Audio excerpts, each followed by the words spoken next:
que está fazendo o seu barco ficar pesado. O barco pesa do lado direito. Olha aí o lado direito do seu barco.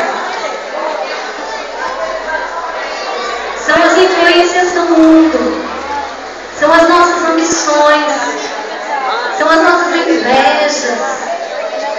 São os nossos olhos, muitas vezes. O nosso palavreado. Esse é o lado direito do nosso barco, que às vezes nos faz naufragar. Então Deus quer que você, nessa tarde, corte o seu lado direito do barco. Então você vai dobrar ele bem bonitinho para guardar. Vai arrastar mesmo. Na toda a ponta direita dele. O triângulo, olha que bonitinho. Você vai tirar a ponta dele.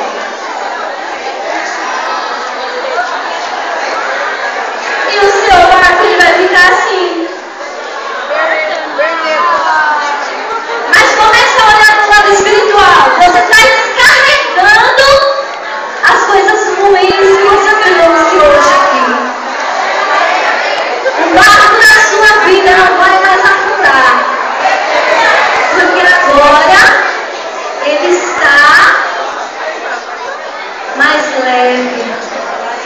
Mas a nossa vida ela continua. E o barco, ele continua.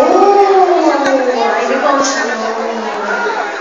Mas de repente, o lado esquerdo, ele começa a pesar. Porque nós tiramos o direito, não é? Então, automaticamente ele vai começar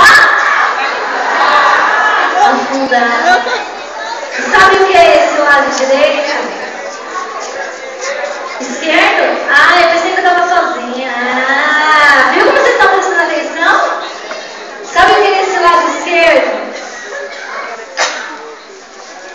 É a nossa falta de fé. Esse lado, ele começa a pesar. Porque de repente, nós estamos cansadas. Os nossos filhos nos sobrecarregam, a nossa casa nos sobrecarrega. Tudo pra gente é um motivo. Ah, não, hoje não, pro outro.